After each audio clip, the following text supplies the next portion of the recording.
All right, and we are back. You're live on Civil Alert, 858-357-8450. And we have with us Yaffa Bay. This is your host and Asha.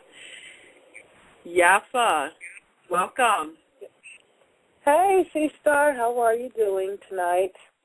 I'm very, very well. Sister, how are you doing? I'm splendid.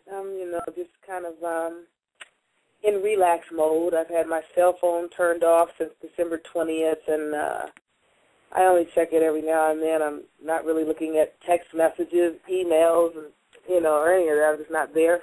But I'm well, I'm attempting to recover and get a certain level of my energy and power back, because baby has basically just kind of taken over and dominated my world.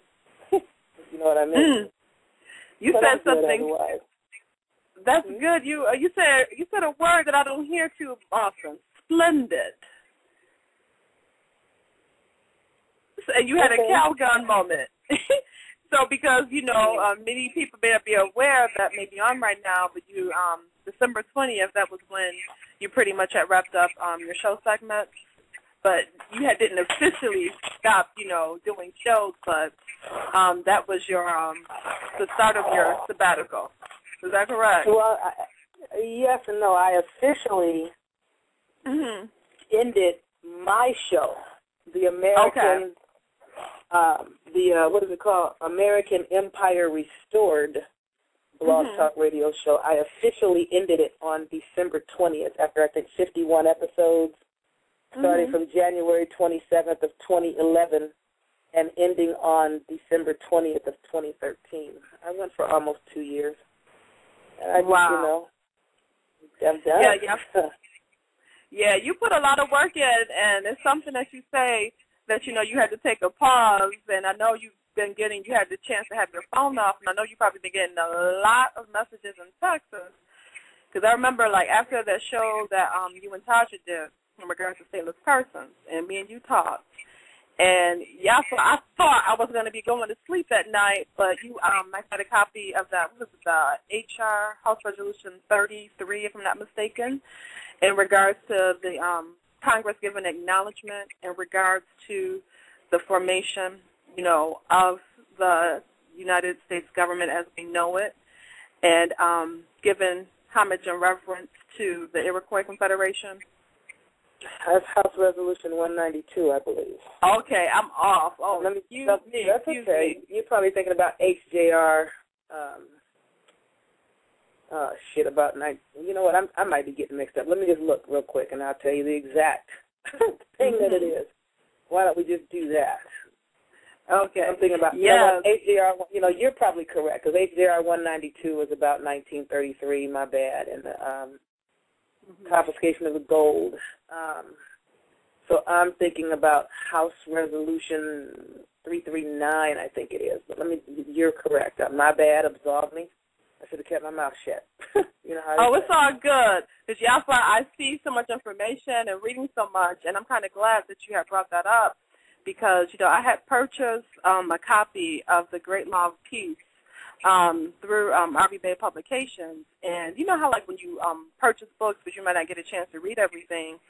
So when I had looked at the House Resolution, I said, let me take a moment to read it. So, shortly thereafter, I did. And so, that was good that you had brought that up because I could see, the similarities, the vibration and everything, how everything was structured as far as councils, the division amongst the different branches.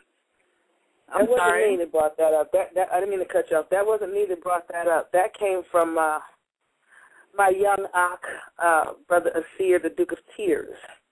Asir! The radio show called Super Heru Radio, yes, Asir. Oh, okay, okay. You know what I'm saying? Okay. And one of my homegirls brought it to my attention. She's like, I need you to check into this, and yada, yada, yada. Asir said he's been looking for it for a while, and one of his listeners just out of nowhere, I guess, sent it to him, and he was like, oh, wow, I've been looking for something like this. So I went, she didn't know what it was called and whatever. She just thought it was important. I want you to listen to the show, and she asked me, and the next time I talked to her, she said, did you listen? No. And the next time I talked to her, had you listened? No. And the third time, She listened. She asked me had I listened. I still hadn't listened. I said, the next time I talk to this sister, I better make it my business to have listened to that show. So I wouldn't listen to the show. So the fourth time she asked me, I was like, yes, I've listened to the show.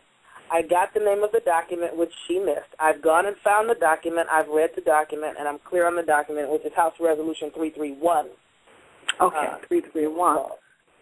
Yes. Okay. So yeah, everything links up. So you know, I had made mention of that because when you get additional information, it's like okay, you want to dig and research and get more data. And I have to say I'm glad that you're on tonight because you do a good job at explaining who the true Americans are. Prior to coming on, I took a look at the site that you had talked about the original American.com, and it's obvious, the people that have the registration on that and who's selling merchandise on that site, that they are not original Americans.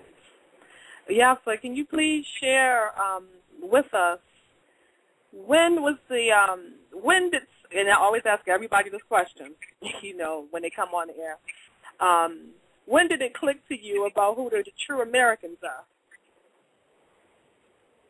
When did it, or did you always know, or was it a situation where? No, I did not. No, when I was a child, I always knew something was wrong. I probably from when I was maybe age 5, I always knew something was wrong. I didn't know what. Kind of like Morpheus said.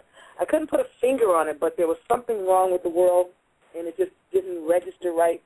I couldn't get a grip. I was a child. I couldn't get a grip on it. By the time I was, I think, 12, I remember sitting on my front porch one day in San Francisco, California, where I grew up. And I had on some hot pants. It was a summer day, probably in the late 60s or early 70s, I'm thinking. And I was sitting out there. I remember looking at my thighs and thinking, I wonder why they call these white-looking people on the reservations red, because, I'm looking at my skin. I look red to me. I don't know where that came from. It was, I guess the aunt has been trying to tell me for a long time, but no, I didn't know.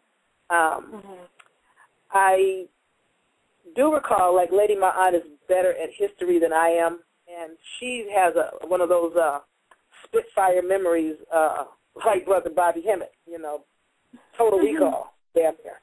But she was saying, Yaffa, when I was going to school, because she's a little bit older than me, I think I'm like 55 now, 54, October 1958, whatever time that would make me, whatever age that would make me. But at any rate, she was saying, when I was going to school, and I remember history better than you, and I'm a little older than you, they never called us African. They never called us that. They called us Negro. The history books were talking about Negroes and the slave trade and Negroes. But this African thing, they didn't really get into that until the 80s, heavy.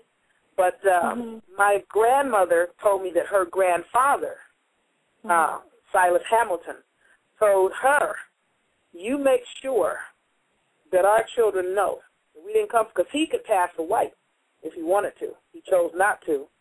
But I guess he looked like a so-called European, and as such probably sat amongst them without them really knowing what they were talking to or who they were talking to. And he said, I see what they're getting ready to do, and you make damn sure that all of our children know that we didn't come from no Africa, because they're getting ready to try to make everybody believe we came from Africa. We didn't come from no Africa. We make sure our children know that. That was, hell, he told her that when she was, a child. So I guess the so-called powers that want to be have been planning or laying out this foundation for a long time, because people have to remember they plan at least a few decades, maybe a century or two in advance. And the reason they can keep track of it is because they keep inbreeding through incest a lot of the time.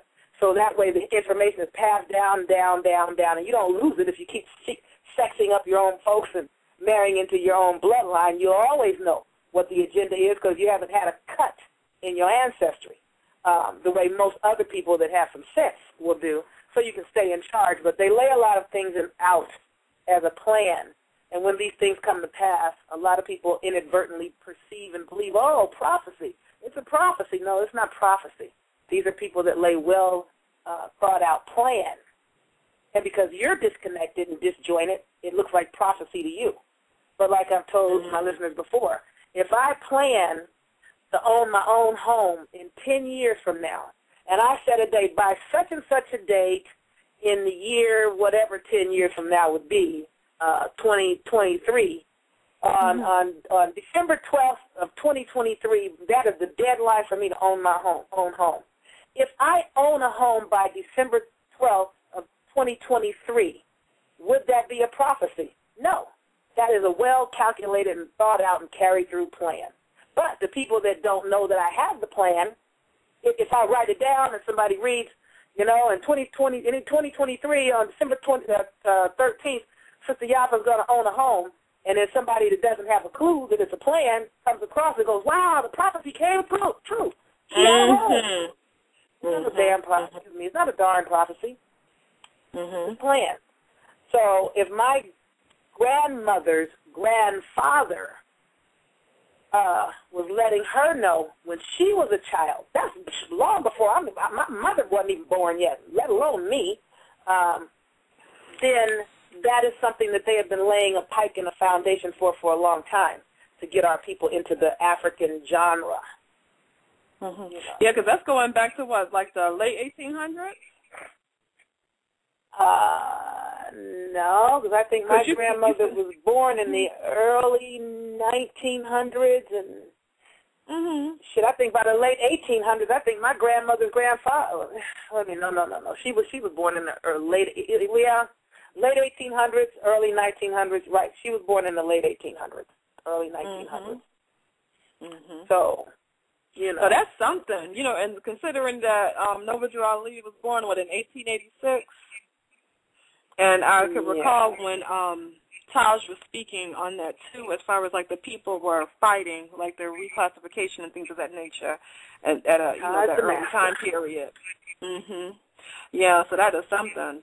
So when you heard that, and what else was Lady Maud, like, I'm sharing with you, too, about, her upbringing and what she was just basically saying that, we were not called African until, that didn't become an accepted agenda until, like, after the movie Roots and around the 1980s when Jesse Jackson, probably around the time that he was running for president, around the Rainbow Coalition era, he put it out. And I don't recall who the brother was, but a brother called me, and he was like a listener, and he was like, Sister Yaffa, I am the brother that approached Brother Jesse with the African-American term. I said, no, well, the word is that Jesse came up with that. He's like, Jesse put it out there. I'm the one that came to him with it and brought it to him. Because at the time, I thought it was better, and I thought I was doing something to help us out. So, now, in retrospect, he fully realizes that it was an error, but everybody, including me, has been beating Jesse Jackson into the moon with it. Because I'm like, done. Brother, how dare you? Because you know me, I've always suspected that brother is an agent, and that's not going to change anytime soon.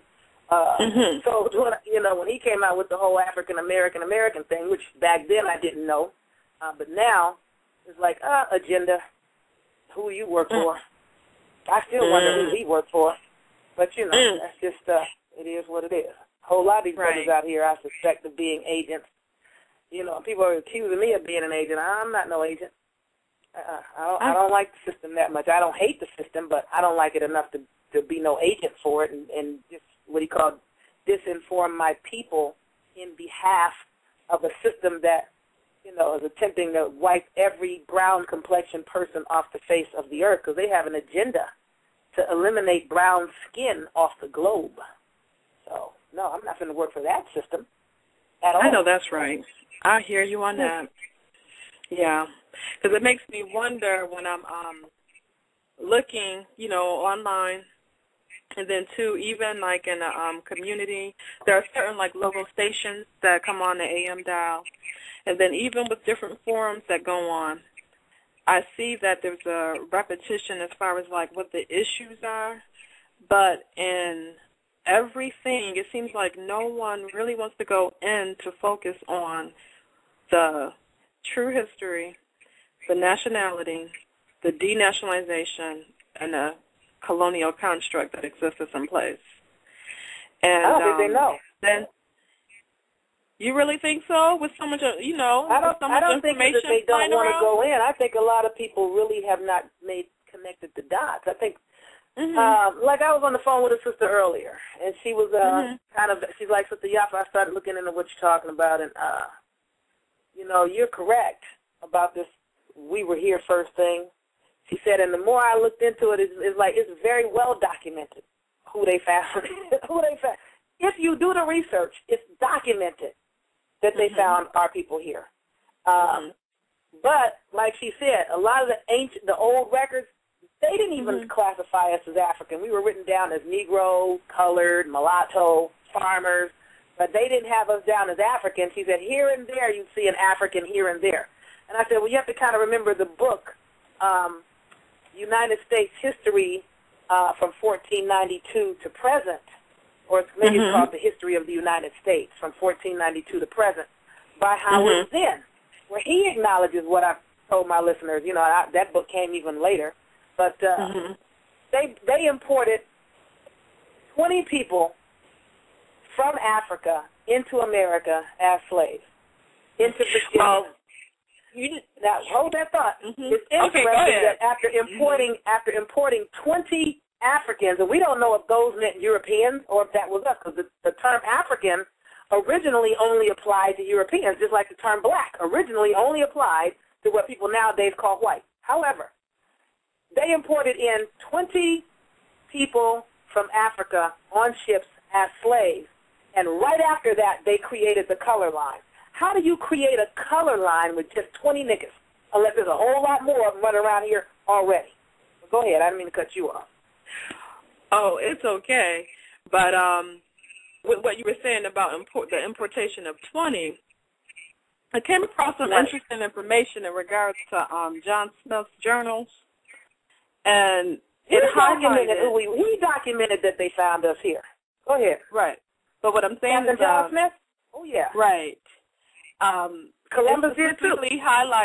It specifically highlights that there were, they called a tribe the More-Otakans, and that was in that Chesapeake Bay area.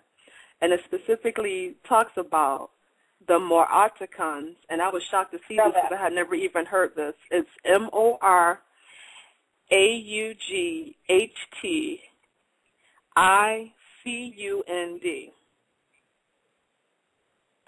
That in one ear and out the other. When you get a chance, text me that. I'll do some additional research into it. I sure will. And it talks about the More-Otakans in conjunction with some other families they actually went and captured him because they knew that he came in and was trying to snatch up the people and kill folks. And so, in seeing that, I said, this is interesting. And it was even highlighted within the congressional records because there was another family, and that tribal family, I always mispronounce it, it's like the Rappahannock, and they actually were they were actually fighting to get federal recognition. And so with what they presented to the Congress, they had outlined all of the history, and as plain as day, it's right in there with them talking about the More-Otakans. So it's interesting that you mentioned that. Nowhere. Well, go ahead. Well, yeah, but I'll just bring that up to say that, that story about, these 20 Africans being brought here by him. And I said, they never talk about, the ancestors actually capturing him because of what he was trying to do. So I never said they were brought here by him. That I didn't say. Okay. I see. But, I just, wanted to mention that. And I would like for you to go in and discuss more about who exactly these indentured servants were and what was the nature of their service and how did they become mixed. Sorry, go ahead. A lot of people that, a lot of people don't really know the whole story, the slavery story that took place in the Americas that they call the Atlantic slave trade or the erroneously known as the African slave trade. A lot of Europeans were enslaved here. And people say, oh, yeah, we enslaved them. No, we did not. There were melanin-rich people involved, but we are not the people. When I say we, I mean the autochthonous Americans that are now erroneously called African-American, Negro, Black, and colored. Those individuals are not the ones that enslaved those people, okay? They were enslaved, a lot of them, for various reasons by various people, many of whom look like them and some of whom look like us, but were not the same as us. I keep trying to tell people there are a lot of these people that people keep calling Moors that were trying to take over the Americas too. But the international bankers deposited a lot of people over here as debtors. The crown heads, people that had pissed them off or whatever the case may be, as well as the church. The crown heads deposited a lot of people over here that were subjects, and the church deposited a lot of people over here that they considered property. Because remember, the church feels like they own all the people because they own everybody's soul. Because the Pope of Rome works for Jesus and is the vicar of Jesus on the planet. He is supposed to be God or the Son of God on earth, and he has his Jesuit general and the Jesuit militia to enforce what they want to carry out. So a lot of these people that they were calling indentured servants, some of them were indentured servants, some of them were straight up prisoners in debtor's prison. When you got banished, like for example, a lot of people that wound up over here as servants initially were a lot of Scots. Now, once you piss somebody off in the church or the crown heads, you got banished to Ulster. You were no longer called a Scot. Now you're called Irish because you've been banished. After a while, they stopped banishing them to Ulster and started banishing them to the what they call West Indies now, or the American islands, okay? And eventually people started getting deposited here. That's why they called the colonies the penal colonies or the prison colonies for punishment, okay? A lot of people that got here first were on punishment, and then there were a lot of people that came in generating business and revenue and running commerce, and a lot of these people on punishment were supposed to be working the commerce. At some point, people got wind back in Europe about how great it was here, how green it was here, how much food there was here, how free it was here. So a lot of people eventually started running over here and buying their way over here. Some of them would sell their behinds. They would sell their children, all kind of things to get here. Some of them couldn't come up with enough money, so they wound up agreeing to work off certain types of indentured servitude contract terms for passage to get here. A lot of them, because of the horrendous way they were treated on these penal colonies, because a lot of people forget that Christianity was, and I don't know if it still is, it probably still is, all about pain and suffering and death. And that's what it was about. You know, you couldn't even be a Christian if you weren't about pain, suffering, and death. That's all it was about. If you do research on it, that's what you'll find. A lot of the monks and ministers and priests, probably because a lot of them were dabbling into dark arts and sorcery, wound up picking up malevolent and hostile demon spirit forces on their backs and things like this. And not to mention the fact that you're inbred and crazy anyway. And some of them aren't even people. You know, you're some kind of animal or this, that, or the other anyway. But a lot of these people, they started out on people that looked like them in Europe, okay? They were torturing them, tormenting them. They would burn them live in the public square. They would beat them into submission. A lot of these priests, bishops, monks, clergy would walk around and self-flagellate, which means beat yourself. They walk around with a whip, you know, beating themselves on the left, on the right, just walking around beating themselves in the back or sitting down, beating themselves in the back until they were bleeding and had their back so scarred up and torn from self-inflicted injury. The word passion means to suffer. You know what I'm saying? So a lot of these people were crazy anyway. They were cutting people to the four winds, impaling them in the public square. They were boiling them in oil. They were decapitating people. A lot of Europeans would stand around in crowds and watch these executions in the public square, yelling for the death of somebody, like they crazy as hell or something. And a lot of people are not aware that a lot of times when they would do this, let's say they were decapitating. Did I get disconnected or something? Because somebody's calling my phone. Oh, no. Mm-mm. Oh, okay. I just heard a little click. You're cool. Mm-hmm. Okay. A lot of these people would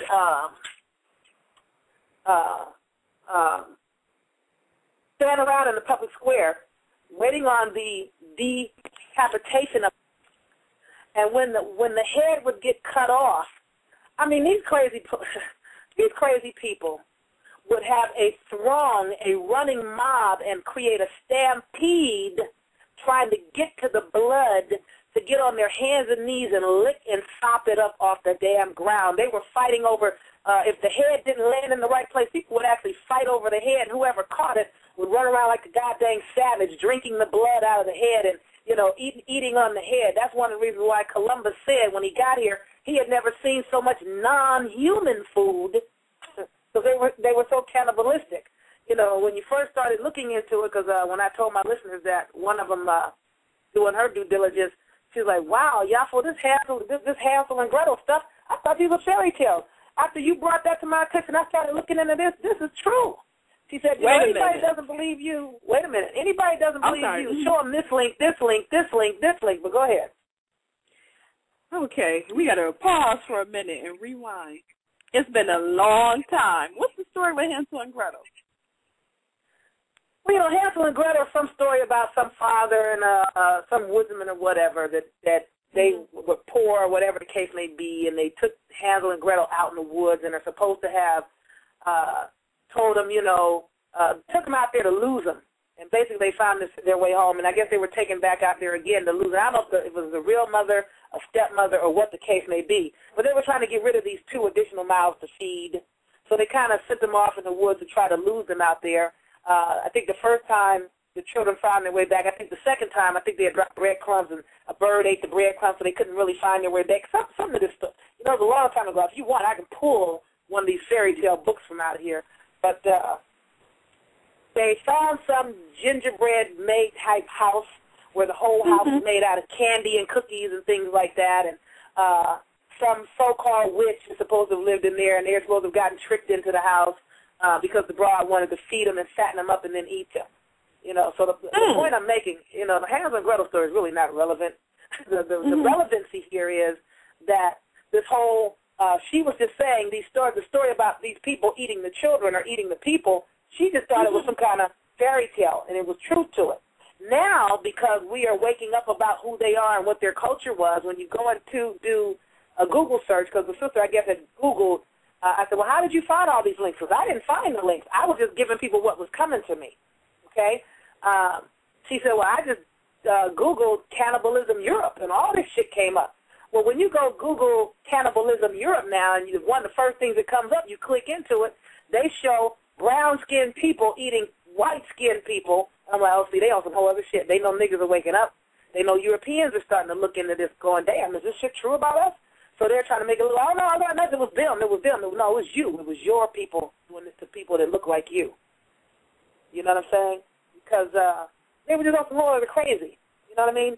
So the point is, a lot of these people were tortured and tormented so badly over there that on the colonies here, the same thing occurred.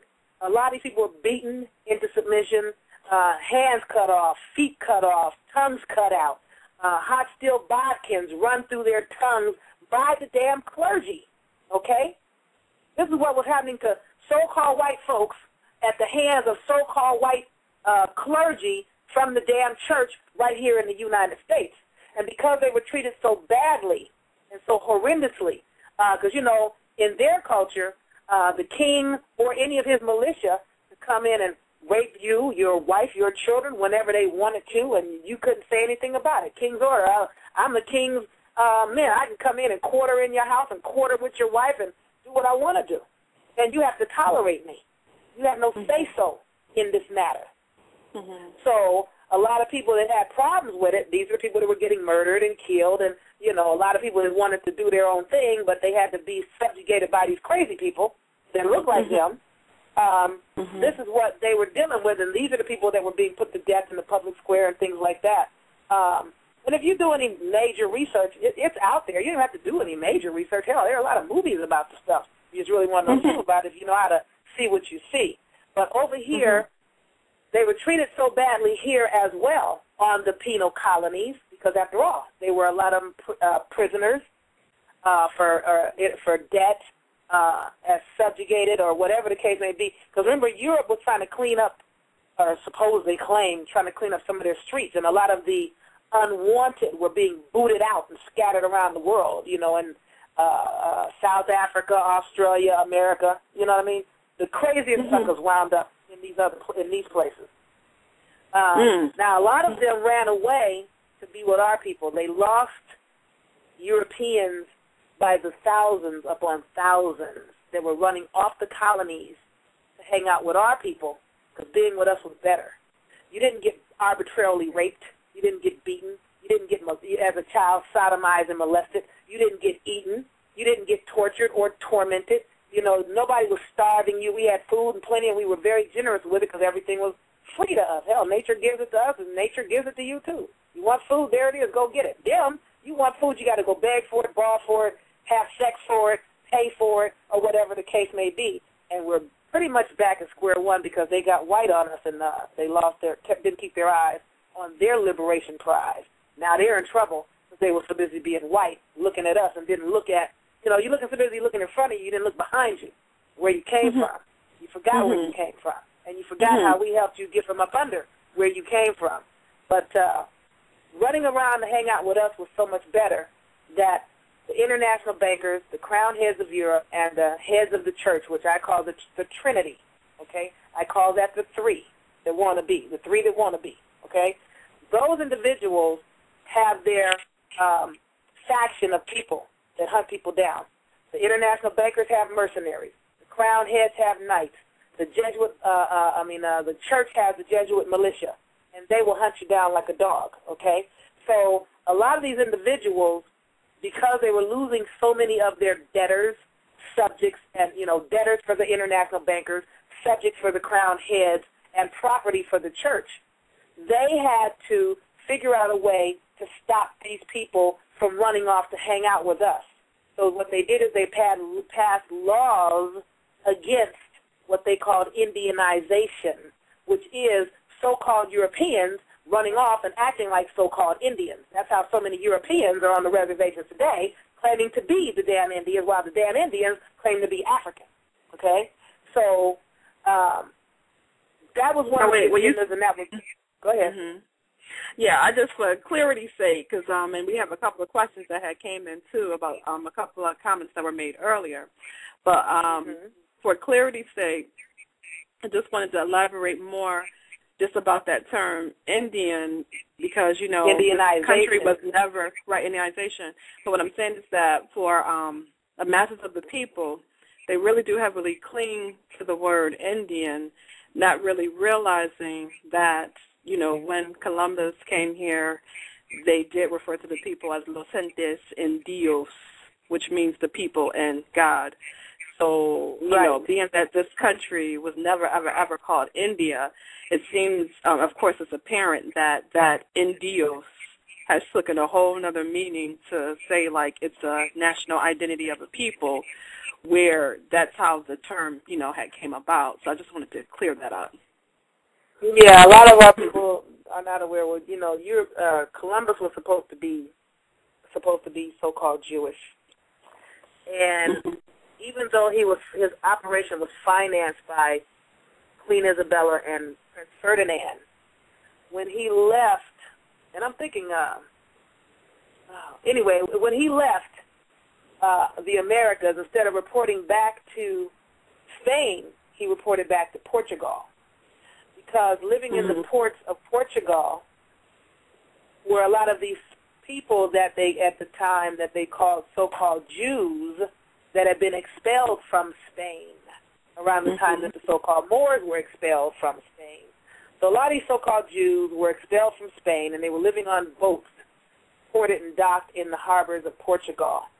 So when Columbus went back away from the Americas He had a bunch of niggas with him. I think he left with approximately 500 niggas. I got a question. Wait 1 second. Yaffa. Go ahead. Yaffa. What? That was one of the questions that I have and what the people came in, have chimed in on. In reference to niggas, why are you saying niggas? I'm always say niggas. Ain't nobody finna stop me from saying niggas. N-E-G-U-S is, I'm just answering your question. Now, you gonna let me answer? Okay. N-E-G-U-S is pronounced niggas, okay? Now, a lot of people write it N-I-G-G-A-S, and I think that's something subliminal that makes them cling to terms that apply to them, like a bunch of Crips call one another cuz, short for cousin, okay? The term cousin is a term of endearment used by one royal noble bloodline individual to address another royal noble bloodline individual, hence cousin. Niggas, N-E-G-U-S, is pronounced niggas, and people can call it what they want to call it, but it's pronounced niggas, and it means an Ethiopian royal or noble or king. Now, Ethiopian, that word, when you break it down, E-T-H always means so-called ethnic, ethereal, ethics. It's always talking about dark complexion people. You mean Negus, N-E-G-U-S. N-E-G-U-S is pronounced niggas, okay? It's not nigu. It's N-E-G-U-S. But what I'm saying is that, I hear what you're saying, but the thing is that this is the deal, though, Yaffa, right? When you're looking at the word nigga or people... No, you think about niggers. I didn't say niggers. I said niggas. Just let me say this. No, seriously. Now, I just want to speak out on this, and we are going to jump back into subject matter because, it's really, key, and it's good that you're bringing this out. But I just wanted to highlight because, people, there's been a lot of controversy about the use of the N-word, but at the end of the day, well, I'm just saying what people, this is what's said. The N-word is Neanderthal.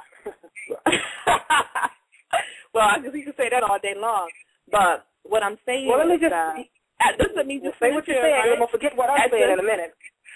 Okay, but what I'm saying is that we're looking at things in context, especially now since a lot of people are heavily looking at the whole issue of nationality, legal status, and identity, right?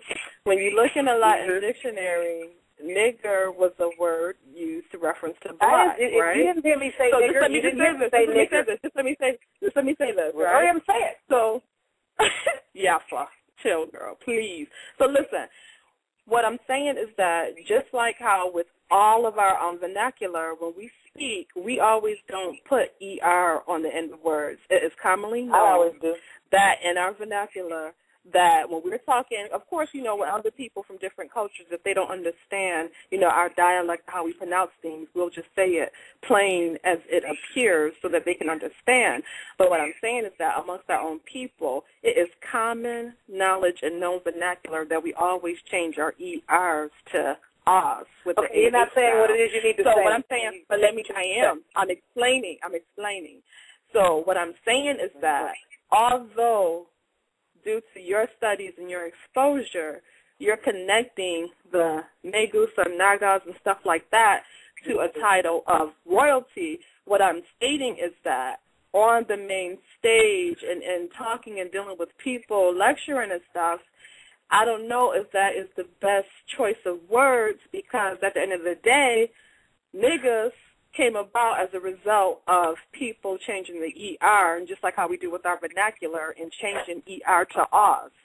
So what I'm saying is that at this point, and especially because I have to say, and I always have to give so much thanks to the ancestors, the scholars, Prophet Noble Jawad Lee, Taj, Raz, Annie Eid, Fonteas, and so many others, the Sabirs out there, the Abdullahs and stuff, because it's like with so much information that has been, and thanks to you as well, but with so much information that has been brought to the table, even for me to see that Naga was a royal title, Negus was a royal title, I know not to really be like niggas if I know that the people were Moors. Okay, well, I'm not saying. No, I get the impression that hold up. I get the impression that what you're saying is, when you're on my show, can you please stop using the word niggas? And I'm asking you repeatedly, just say what you're saying, and you're pissing around and him and her all but around no, the world. I'm not pissing. I'm not pissing. I am not pissing. I'm not saying you're pissed. I was direct because you know what? I said you're hemming and hawing and pissing around. I'm not hemming and hawing.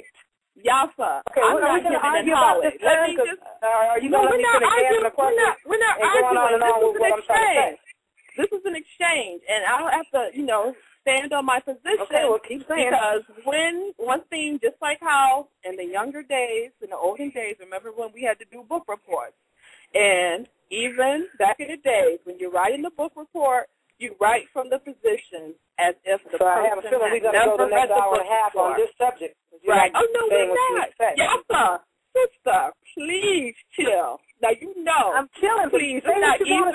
It's not even. I said what I said. But what I'm stating is that the reason why, the reason, I don't know if you were listening, but listen, the reason why I did give that elaborate response was because some people may come in and they're listening for the first time. Some people may be like, okay, I don't even understand why this is even brought about. And then, like I said, I'm just about providing just a little bit more clarity and just addressing things because at the end of the day, like I said, knowing what we know today in regards to nationality and the history of our people, then I don't even see where there's even a place to be like niggas, and then in the same breath say Europeans.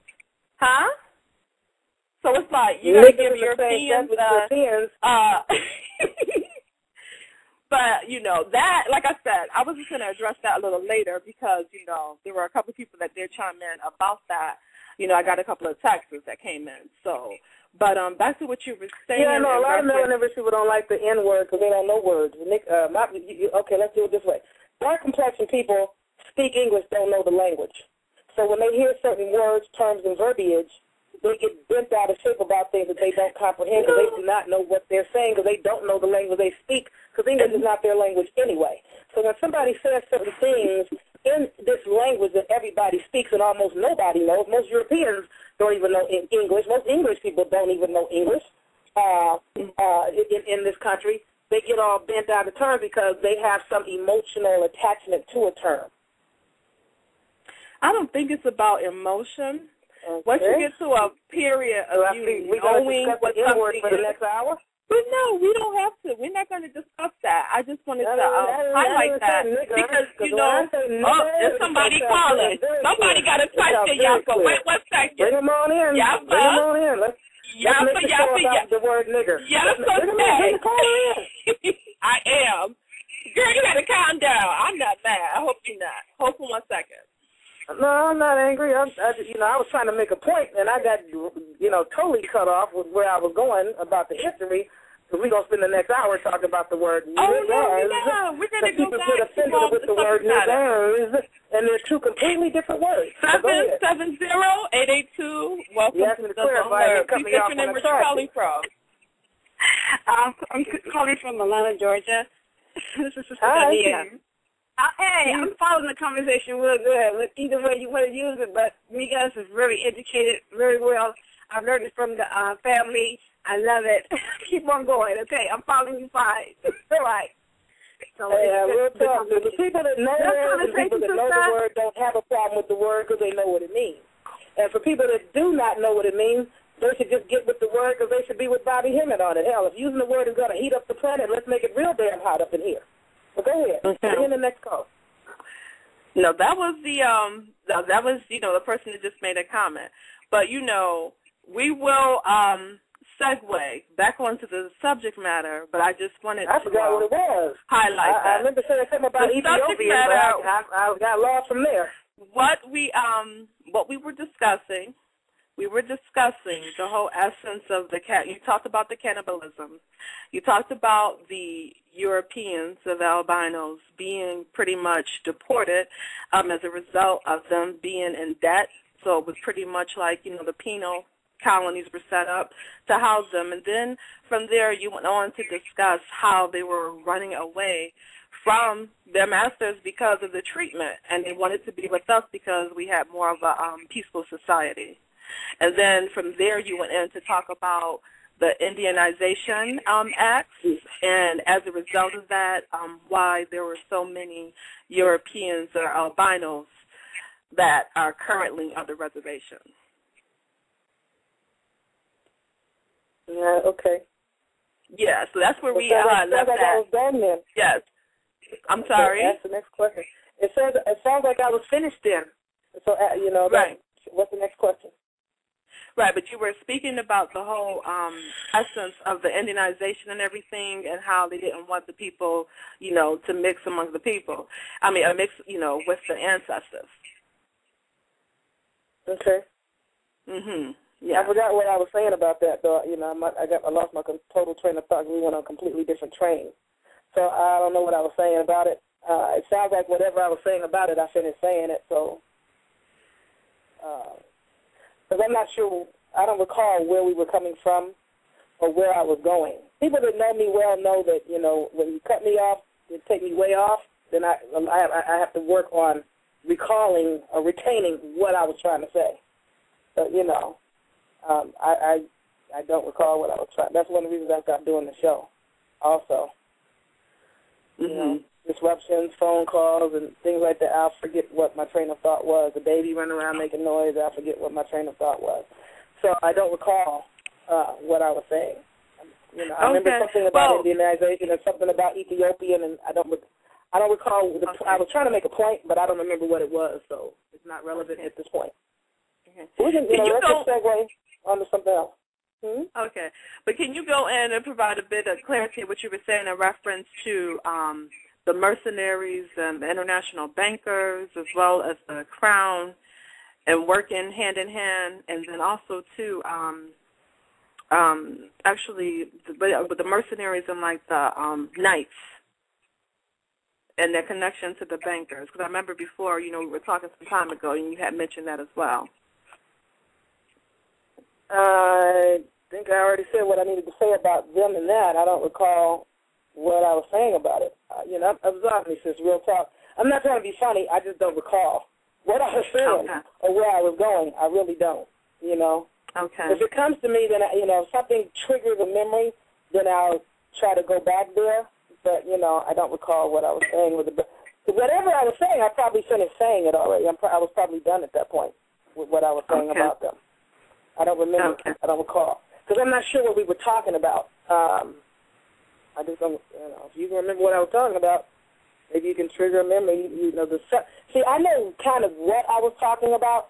What happens is I lose track of what I was saying about the thing. And you can't tell me what I was saying about it because you're not in my head to know. Because remember, when I start talking, a lot of times the stuff just gets channeled through. I'm not sitting here with notes. I mean, you called me like an hour before the show and asked me could I do the show, tonight. It was, short notice. And, I told you it's an amazement that you got through because my ringer has been off. I just happened to look down and see the phone light up. And when I looked at it, after I got off, I checked and you were called a couple of times. But it's not like I have notepad and pencil or, in this case, since it's not my show, I didn't prepare with 3x5 cards, which I try to do. Like if I do a lecture or something, when people start asking questions, they get you off the tangent and off your train of thought. If I have my 3x5 cards, I can kind of go back to the 3x5 cards and know where I was coming from and where I was going on this train because I prepared what I'm going to speak on. So now I haven't prepared, so I'm just channeling in what's coming to me from the orchestra, from the omniversal forces, what's coming through. So I don't recall, what was coming through, but, it's gone. There's another caller that probably has a question. Bring in the caller, sweetie. Caller 856-968. Welcome to Silver Alert. Please state your name and where you're calling from. Yes, Islam. This is Brother Dawood Bey from Camden, New Jersey. Islam, how are you? How you doing, Ak? Days. I have other exciting days, but since I'm listening to you and this energy you're spewing, it's making it a better day. Who are you talking to, me or the sister? Who are you talking to? I'm talking to, I caught you in the middle, so I'm not even sure your name at all. I'm talking about you, sister. This is Sister Yaffa. This is Sister Yaffa Bey. All right, Islam. Islam, baby. I only interjected just because you were saying you lost your energy or where you were channeling. When I'm talking to people, it just kind of comes from the omniversal forces if I don't have it planned and laid out. Right. I don't know what was coming. I got cut off. Well, maybe I could trigger something. Thank you, because every time I was trying to remember it and bring it back, I kept saying, well, let's get to where we're going because I'm going to forget where I was going. And I couldn't get back there because we couldn't get past that, so help me out. Right. Well, I remember you was talking about passion, and you was talking about the Christian church and the self-inflictions, and then you was talking about Columbus being Jewish, and you was right around in the Portugal part, and and next thing I know, you said niggas, and it just turned into something else. But I don't know if that might flick something on, because I know you was right near the Columbus aspect and him being Portuguese and Jewish, and we're reporting back to the Portuguese. Let me see. That helps a little bit. I just can't recall where I was coming from with it and where I was going with it. It seemed like you were. Daoud. Thank you so much for helping to try to trigger it. That'll give me something. At some point, something will probably trigger, and then I'll be able to get back on the tangent. A lot of times it's like I'll get off the air and go, dang, that's what I was trying to say. And it's like, well, we're off air now. So, Sister Asha, she doesn't know how I roll. So, like the last time I was on her show, she was like, dang, Sister Yaffa, I never heard nobody curse on air as much as you do. I'm like, well, people that are accustomed to me are accustomed to that. So, well, my listeners are not accustomed to it. Okay, fine. Thank you. But, I personally, I think I did real well tonight, Quiet as a Kept. So people that follow me, they know Yaffa's doing real well tonight. But what was I saying? It seems like you were trying to paint a picture of trading places. It probably doesn't matter what I was saying. Let's get back to what you wanted me to share with your listeners. Maybe that'll help me remember where I was going. You were asking me historical questions, and I don't remember what the historical question was. Even though the brother is moving cobwebs in my mind, I do recall talking what I was saying, but again, I don't know what it was I was saying about that. You know what I'm saying? It's like, people say, oh, you were talking about that. Yeah, I know I was talking about that, but I don't remember what I was saying or where I was going, because I was going somewhere.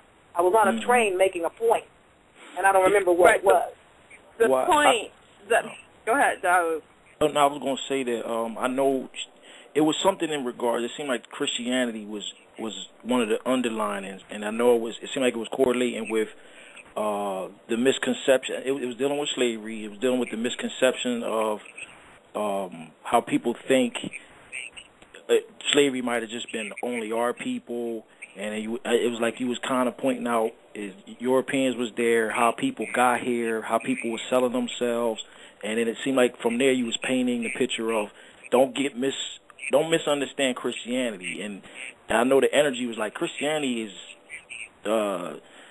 very demonic, and you didn't say those words, but you was kind of going in that direction about the self-infliction and the whole, it was like, that seemed like that bubbled out of. I kind of remember now. I do. I think I kind of remember now. I'm not sure that I can get back on the roll, but I kind of recall now where we were going. I really appreciate you calling in, Daoud. Thank you. Clearly you were paying attention, and that's splendid. I appreciate that. That means that what I'm saying is of significance to at least you. Thanks a lot. Right, and I had recanted exactly what you were stating as well, so it is a blessing. I should say it's graceful that I was able to call in to add some additional commentary and some triggers. I hope it helps. Yeah. I appreciate it. Thank you, sweetheart. It helps. It helps. All right, peace. Peace. I think peace. I say ak. I hate that word peace. I have to say it a lot because people say it to you all. I can't stand that word, but okay.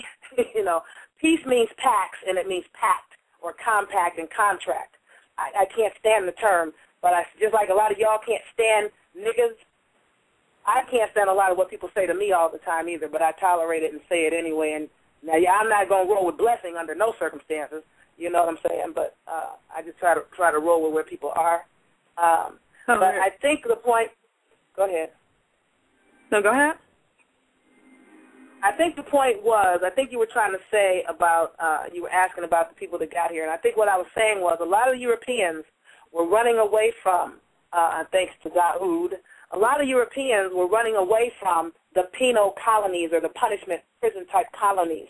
And as a result, go ahead. No, go ahead. Okay. Damn, I lost it again. Alrighty then.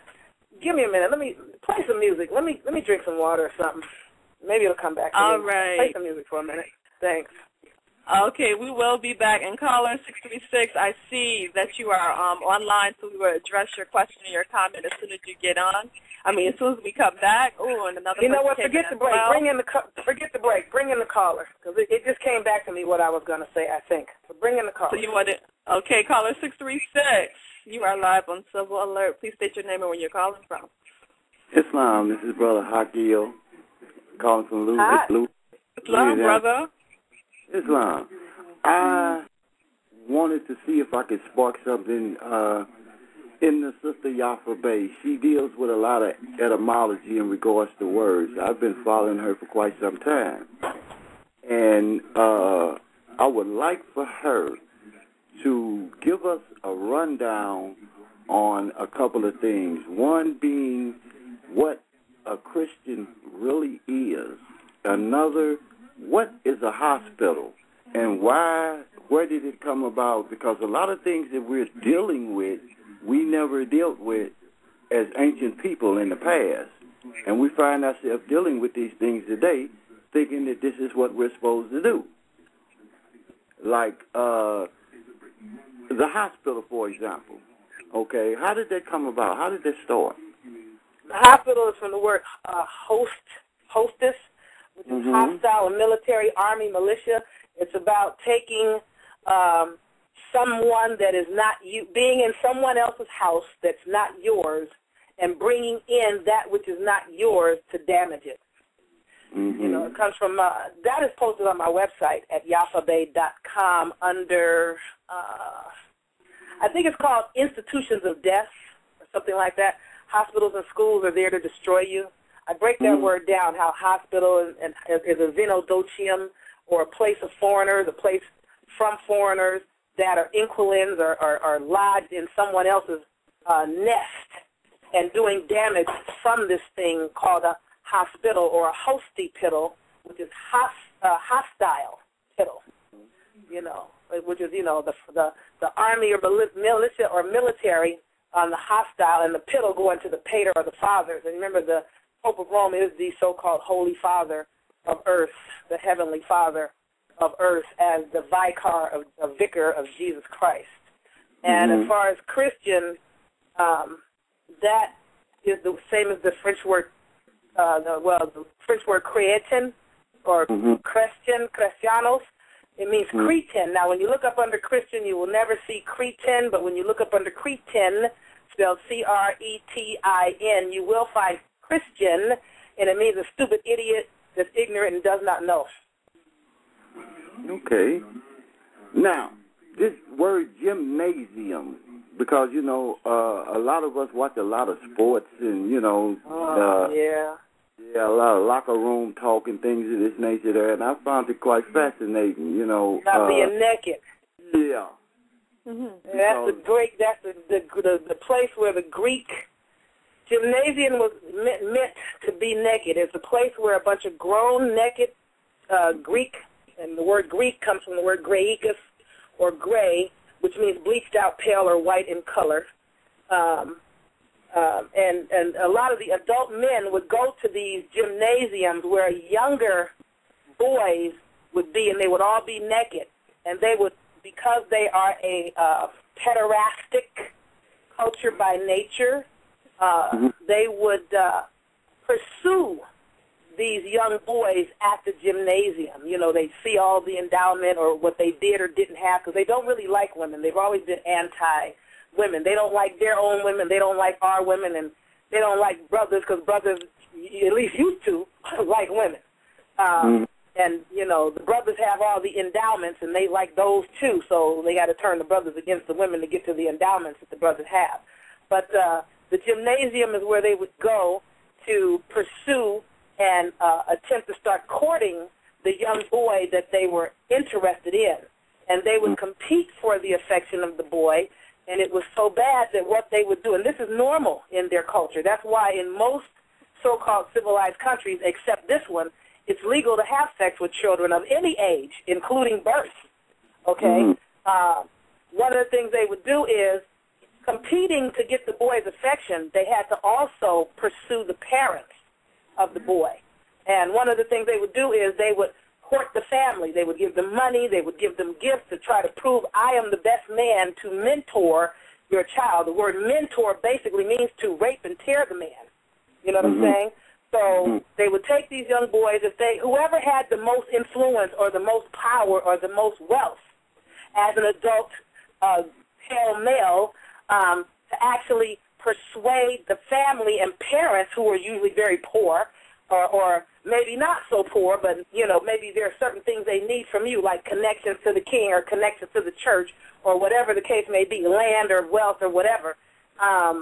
That whole pedagogy, tutor the boy thing, once they compelled or convinced the parents that they were the best suitor and male lover to train and show and raise up your young boy, that is the man that got the child. And they would compete with one another.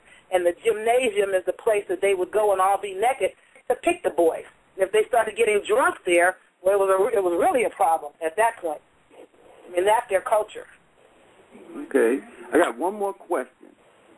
And my intent is to get you in the spirit that you're in now. And this question that I have, could you explain the vowels A, E, I, O, and U in regards to the connection, the German connection? You know what I'm talking about?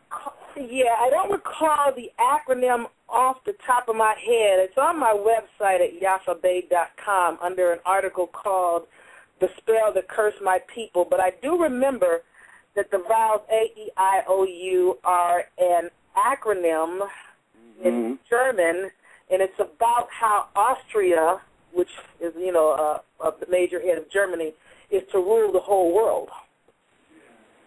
And that's laid out in German in that acronym, and it's posted at yaffabay.com, which is Y-A, F like Frank, F like Frank A, B like boy, E-Y, yaffabay.com, under an article called The Spell That Cursed My People. Yeah, I know. I printed out a couple of copies and given them to a couple of friends of mine, you know, so they could start looking at things from a different perspective, because we deal with a lot of things that we don't even know the origin of them. And exactly. And just like the English language, as you had brought out, in regards to the Germans taking some and just throwing it up on the wall, and whatever came off is what they gave us. Because a lot of people say things out of their mouth in regards to communicating and don't know what they're saying to each other. Unfortunately, I had an aunt that reached out to me this morning. I happened to see my phone, and I picked it up for something. I called the brother back, and the brother was like, wow, you know, he had texted me, and he found, and it said etymology dictionary online, that the word wife means bitch. And I'm like, damn, dang, I never knew that. I haven't seen that one. The last time I checked, the word wife meant queen and woman, but I've never seen anything about it meaning bitch. I could see that with my own eyes. So he texted me the link, which I haven't looked at because, like I said, I really have been refraining from messing with the phone too much because I'm at a point where I don't like talking much anymore. You know, I'm kind of on a recluse mode these days. That's kind of interesting. You know, I got tired of talking because I've gotten tired of arguing with people that don't comprehend what I'm trying to say. Okay. That's kind of interesting in regards to the word bitch, because I have found it to have a cosmological reference in regards to woman, but in regards to astrology, in regards to the dog star. Yeah, I figured that you were going to go there. You know, I don't usually give people these two people, but you are so ready. And, you know, a lot of the listeners, the sister was saying a lot of her listeners are so new to the subject matter or whatever, it'll probably be above their heads because I was shocked. I'm like, I thought most of your listeners were more aware, awake, and cognizant. But if they're not, you know, these people are going to lose them. So I'm going to give you, because I think you're ready. If you haven't heard about these two, then you should know because of where you are. And I'm just basing it on what we're talking about and how cognizant I can determine you to be. Okay. Thank you. There are two people that I would say are astrological scholars that I did not give to my listeners because a lot of our people they drag their behinds too much. It's like when I tell you something, You need to move on the information I give you basically when I give it to you. Like I've told my listeners, and if you're a follower, you've heard me say it. Y'all are not the only people listening to me. And while piddling around and pissing around the subject, there are other people moving against you because you're taking too long to move on what I've given you. You know what I mean? Like the terms autochthonous American.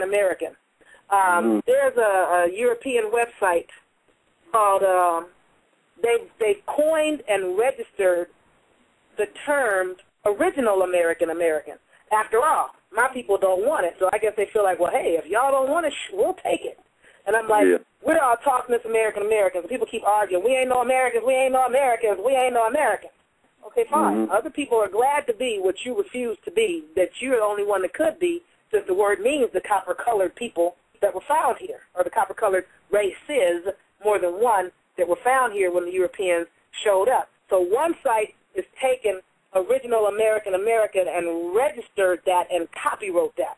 There's another, somebody sent me something, European dude that wrote an article, and I guarantee you he's probably not the only one, and the article talked about these bleached out people on the reservation, many of whom are not autochthonous Americans.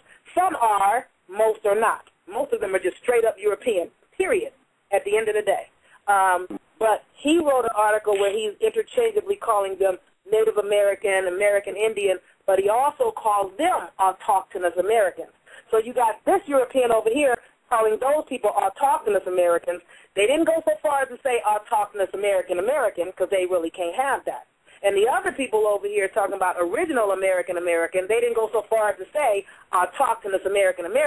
They dropped autochthonous and made it original American and registered it.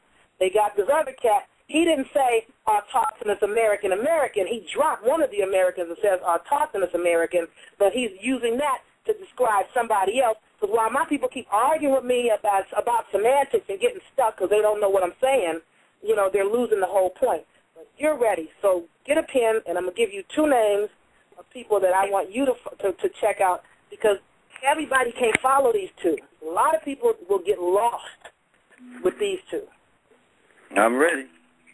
Okay, I'm going to give you one cat. He's a student of Jordan Maxwell.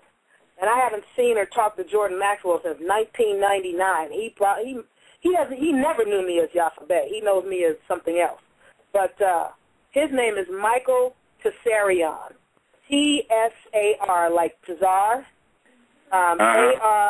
Arion. Have you heard of him? No, but I'm familiar with Jordan Maxwell. Oh, well, this is one of Jordan Maxwell's students that took it to a whole nother level, okay? Then there's another cat who I guess Jordan is was kind of a student of his, and Jordan took it to a whole nother level. Now, this cat is not easy to look at, and he's not easy to listen to. He's very monotone, but I'm talking about dropping it, straight up dropping it, and I'm telling you because you're into the astrology. His name is Santos, Santos, Bonacci. Santos like Santa, S-A-N like never, T-O-S, Santos, Bonacci, B-O-N-A-C-C-I. B-O-N-A-C-C-I. Michael has a B like boy, O, N like never, A, C like California, C like California, I like igloo. Santos Bonacci. They will take astrology to a level that the average individual can't even try to keep up. Okay. He does an excellent job at paralleling the astrology with the Bible as well. Huh? I said he does an excellent job at paralleling the astrological events with the Bible stories. Who, Santos? Santos, yes. Santos, yeah, he's on it. He's on point. And he does an excellent expose, too, in regards to the history, in regards to the edicts and the papal bulls. So that's definitely a good resource. Santos, the whole astrology and relation. Because, see, people have asked me, what about astrology? What do you think about astrology? And I try to tell them astrology is one of the most powerful sciences you're going to ever encounter. You want to know all about you, yourself? Astrology is such a cold science that you can take astrology. Let's say you have to go to court on March the 31st of 2013. Well, we're in January.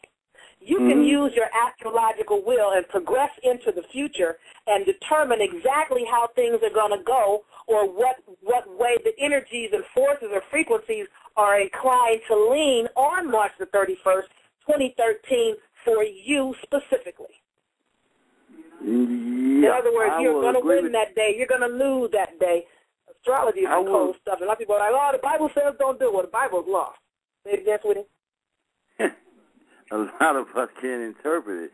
But I would agree with you 100%. I'm sitting up and looking at the Old Foreman's Almanac for this year that I got not too long ago, and I deal with that.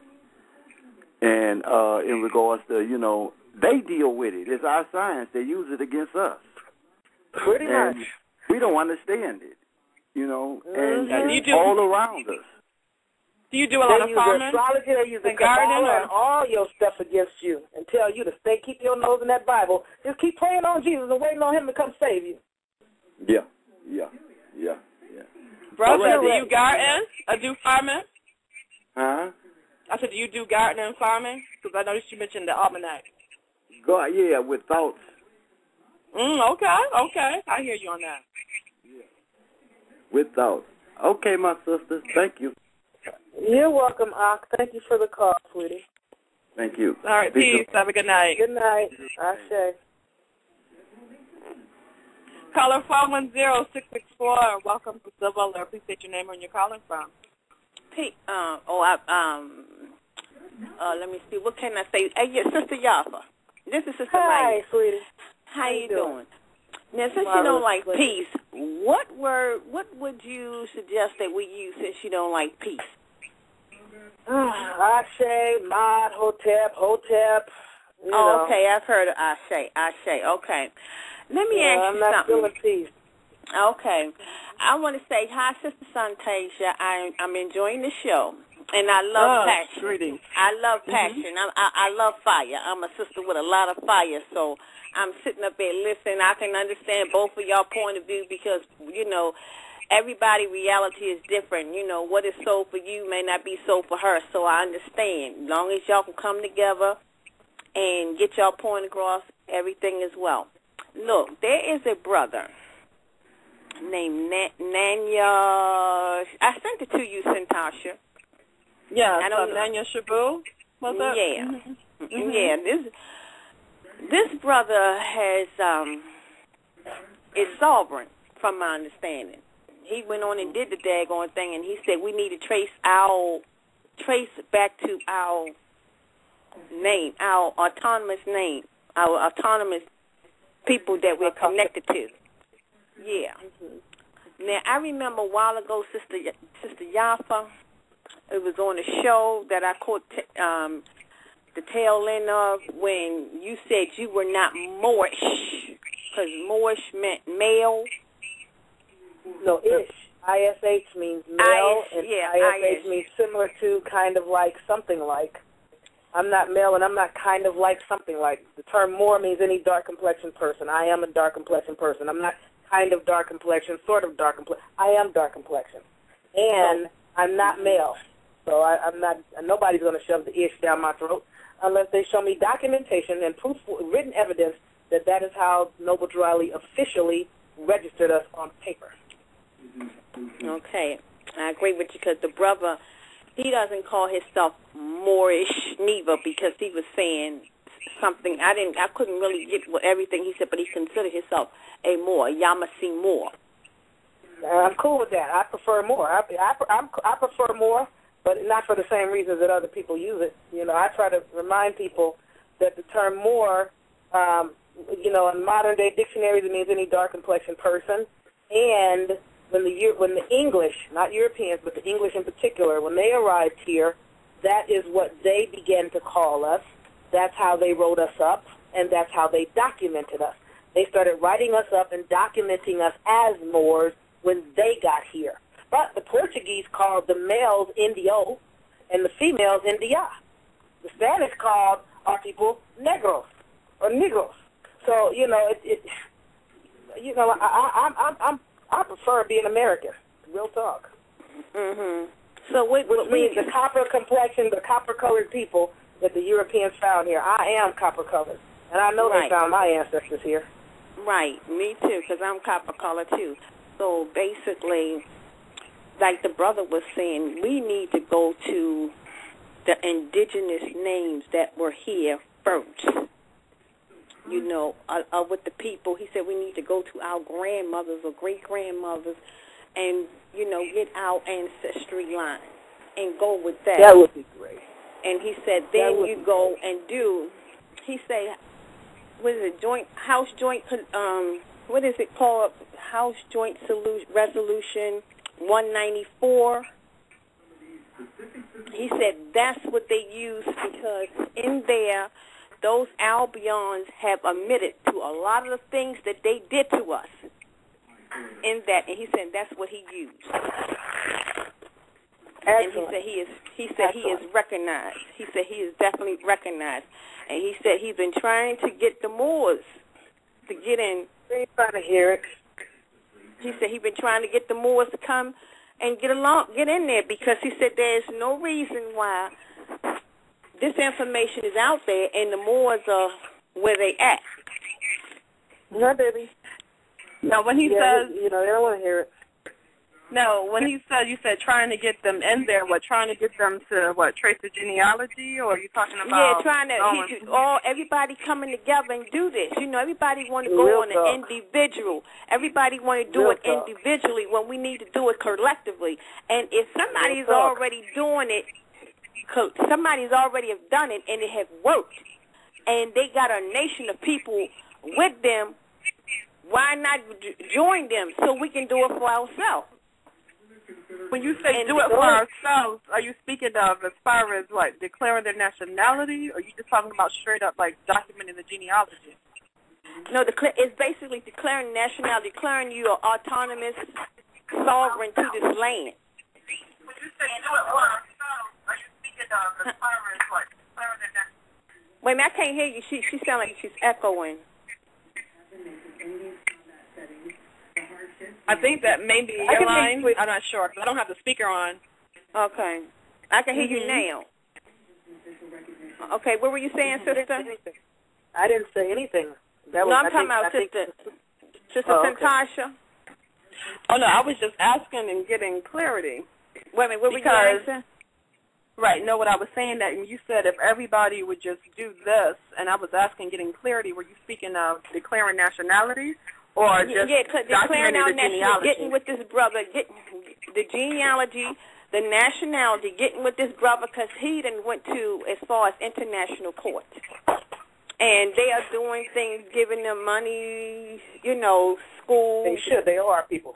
You know, there's some things that they're doing. Is this the same brother that was saying that the Constitution was suspended?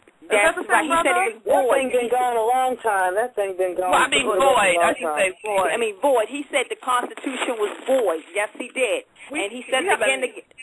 He said it again tonight. And he said he tried to tell Moors that, and Moors is not paying attention to it. They don't want to pay attention to a whole lot of a whole lot of people saying that don't ring the way they want to hear it. Yeah, he said the Constitution is. He said the Constitution is void. He said our people have gone back into slavery. They put our people back into slavery in January of 2011. They didn't put all the people into slavery required as kept. A lot of people just don't know it. The United States has been squashed for a long time. Basically, they've been operating in name only. A lot of people ain't ready to hear that. I don't argue with people because I don't know enough about love to argue and say too much, so I don't say much. Mm-hmm. You know? The Continental Congress has been gone a long time. And, the so-called Constitution and documents with it. You know what I mean? It just took the powers that be that I call the Trinity this long to get strategically positioned enough to come after everybody. Because a lot of the Europeans that were here forgot who they were, why they're here, and how they got here. Well, sister, thank you so much for calling in. We do have another caller that was holding. Okay, thank you.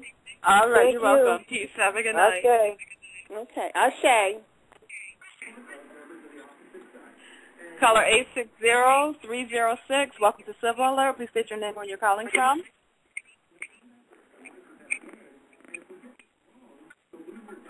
Caller 860. Okay. But all right, I'll go back to them. So, Yaffa, back to what we were discussing as far as, like, you know, with the hidden history and how everything had transpired as far as how the albinos or the Europeans actually became identified with being the true original Americans. So, yeah, like, I know you said, I'm sorry. Go ahead. No, go ahead. A lot of them, they were being treated so horrendously on the. I'm sorry. Say that. Absolve me. Say that again. Oh no, I didn't say anything. I was just letting you speak. A lot of them were treated so horrendously on these prison colonies that they ran off to be with our people. In order to stop the loss of so many debtors to the bankers, property of the church, and subjects of the crown, they passed laws against Indianization. Well, that didn't work. So, I mean, it was so bad that a lot of the clergy, the husbands, the parents of the women and children, because initially only men were brought here and dropped here. A lot of them came with boys, because again, like I said, they're a pederastic culture by nature. Pedophiles like children. Pederasts only like boys. Okay? So a lot of these individuals, they brought only the boys. Later, when they finally started bringing women, most of them were what they call loose women, prostitutes and harlots or whores that were selling themselves to eat and have a place to put their head for the night. Those are the first batch of women that got here, along with the wives of the aristocrats, that were running stuff. But when the laws against Indianization did not work any longer, what time is this show over? Because I don't want to get off some long tangent and don't have time to finish. Another 15 minutes. 15 minutes? Well, forget it. I can't finish in 15 minutes. But you can finish, what you were saying. You said a lot of the laws what? When the laws against Indianization failed to work, a lot of the individuals started creating, they decided the powers that want to be. They decided that because these laws are not stopping these Europeans from running off and acting like so-called Indians and becoming so-called Indians and hanging with the so-called Indians, which today, the ones that are left, call themselves African Americans. Those individuals decided that because so many glamour stories were being passed about being with us, living with us, and hanging out with us, that they started spreading horror stories. And they started committing horrendous acts in our name and doing things that we got blamed for. They sent knights amongst us, and we thought they were people running, and they sent the Jesuit militia amongst us, and they sent the mercenaries amongst us, and a lot of these people went out and committed rapes, robbery, scalping, torment, torture, all kind of horrendous acts, and we got blamed for it. When it wasn't us, we didn't do it. I hear a lot of paper in the background. What is that? I forgot what I was going to say. I was going to say something else, but I forgot. You were saying that the knights were sent amongst the people, and then they were committing a whole bunch of heinous acts and stuff, and the people thought that they were assumed that it was us because of them pretty much like dressing and cloning themselves to look like us. Yeah, but that's how a lot of the people got on the reservation today. There was something else I was going to say that was very significant. All the ruffling papers kind of threw me off. I can't look. I was going to tie something from there to what's going on now, and it's just gone. One thing that comes to mind is the whole idea of what's going on in the communities now, where you would have a lot of the gang violence, where in some cases there are people that are placed there to position themselves as if they are from within the community. But, it's pretty much a similar situation, like you said, with being deputized to create the havoc and the imbalance. You have to remember a lot of our people forget key elements. One of the primary elements that we forget is the same element that we see happening today. when these Europeans go and take melanin-rich children under their wings. Like a lot of any entertainers are going into so-called Africa, bringing back so-called African children. When they're done, they will have these children that grow up looking like you, and you think they're you, and they're not you. One, they're not even American. Two, melanin-rich people didn't even raise them, okay? And you're dealing with some crazy people, a lot of them, on some whole other stuff when it comes to children, theirs and ours. That's one reason why they're so crazy and angry and hostile all the time, because of what their childhoods were like. You see the same example going on in so-called Haiti. You know, a lot of them Europeans went over there and started exporting a bunch of children, and they have no good intentions for our children. When they first got here, they did the same thing, took off with a bunch of our children, put them in these missionary schools and whatever, and it was on and cracking from there. You know, they're snatching them up out of the hospital, talking about, oh, the mother's on drugs or crack or this or that, and the mother has to leave the hospital without her child because her children are kidnapped in the hospital. And a lot of these people that are on some whole other stuff where we're concerned are taking our children, that's supposedly adopting them, raising them, and you have melanin-rich people think that's a good thing. No, it's not a good thing. You're talking about, one, people that don't like us like that. Two, I mean, you know, when the dude killed little Trayvon Martin or young Trayvon Martin, the European community rose up and supported him so cold and started financing, dropped big money on this cat for shooting a young brother for no apparent reason. And they even convinced the parents to come out and say, oh, it's not racial. I think it is, because the fact of the matter is, if the guy that shot Trayvon Martin had been a brother and Trayvon Martin had been a European, it'd be some whole different stuff going on up in here. It wouldn't have been the same kind of results. No way, no how at all, okay? And you can't tell me that you love our people so much when you have the Emmett Tills and the Trayvon Martins, and there's a whole lot of these brothers every day, all day, that get treated like this by European people. You don't like us enough to take, raise, or adopt our children. And then you're going to raise them in so-called white communities where it's okay to shoot them for walking down the street because you don't feel like they should be in the community. If they shouldn't be in the community, then these people shouldn't even adopt them and bring them to the communities, because I guarantee you when they adopt the children that look like us, they're not raising them in our communities. So they're going to raise them in communities of a hostile nature and a hostile environment with people that don't like us like that anyway. And usually they're raping them, molesting them, sodomizing them, tormenting them, torturing them, or mistreating them anyhow. They treat their own children that way. You don't have any business raising our children. You don't do well with your children. You have no business raising children at all. That's one of the reasons why the Creator ain't giving them children. The omniversal forces know who should have a child, even though different things happen where people kind of lose it. But, you know, I don't know. A lot of these people will get raised by people. They tie them up, lock them up, cuff them up, cage them up, and then they let them out in your communities looking like you, and they become the head of gangs and the head of this, and they run around with Koofy's that and Stairs his own, and they ain't you at all. They look like you, but they something else. Some of them not your people because they weren't raised by your people, and some of them aren't your people because they ain't even from the Americas anyway in a lot of instances. You just accept them because they look like you and you think they're you, but everybody looks like you ain't you. There are people on your block that aren't you, people in your neighborhood that aren't you, so you can't say, oh, all the dark complexion people in the world is all us. The hell? Why you got people in your family, same mom, dad, same bloodline that ain't you on some whole other stuff. You know, you got people that can come to your house. Oh, so-and-so's coming over, get my purse. Hide my purse. Wait, where the baby? Get my baby. Y'all know this fool can't be trusted around children. So miss me with the we all the same because we all so-called black. I don't buy it. I'm not feeling it. You know, so these people will be raised up, and they will be plopped in the community to destroy it from within because you think they're you because they look like you. Remember, people that look like you killed Malcolm, helped kill Martin, killed Ralph K. Bunchy Carter, some of the most important brothers we've ever had. You know what I'm saying? And people that look like what you call the enemy helped a lot with the Underground Railroad. So you can't always tell who's who by looking at some skin color.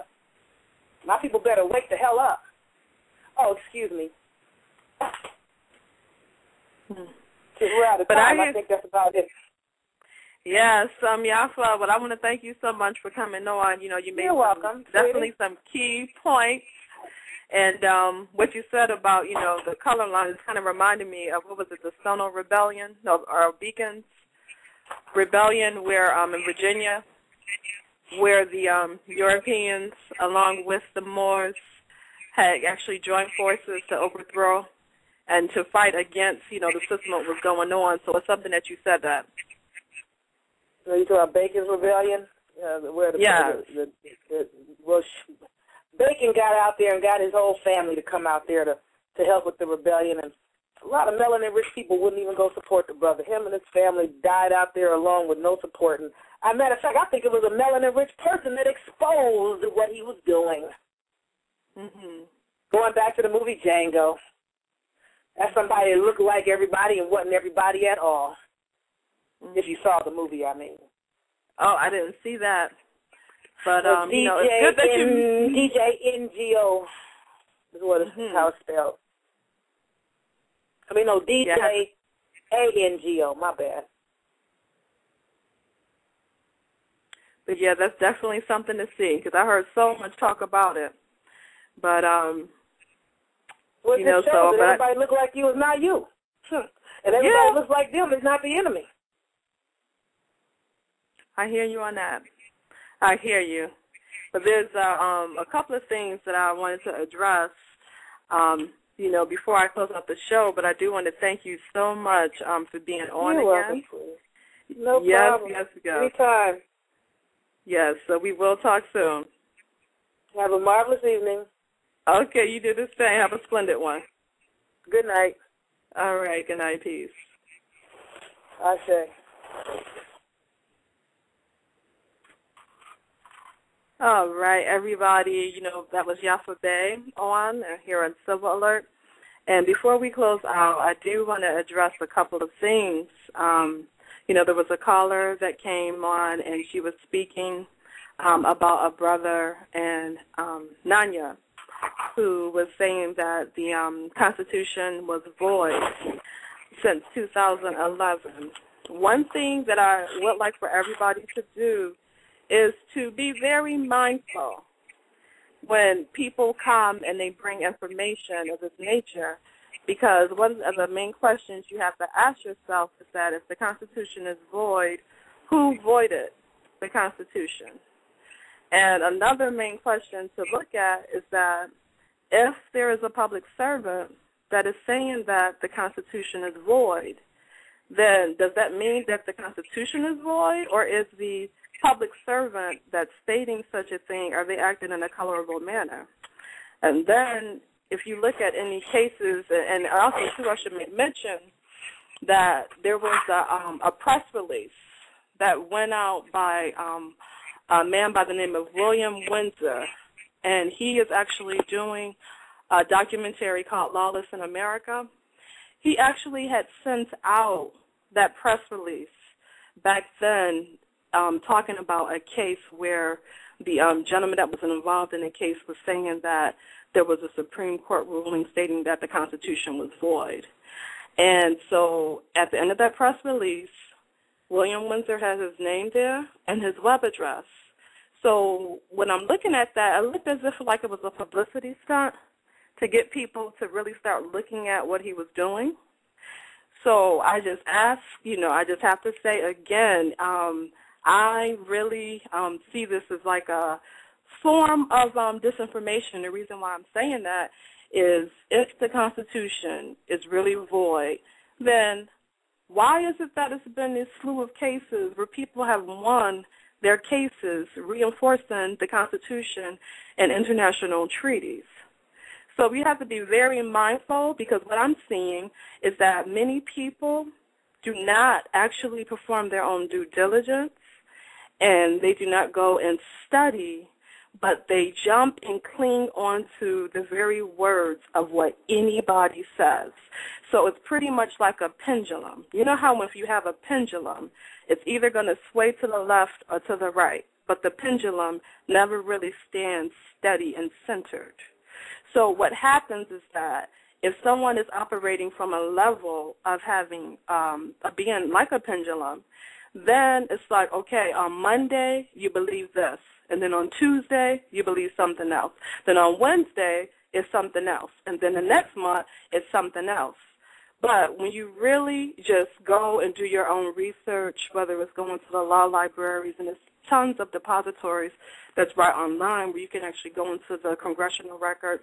The Library of Congress literally has their whole statutes, the statutes at large and all the congressional records and everything. It's digitized.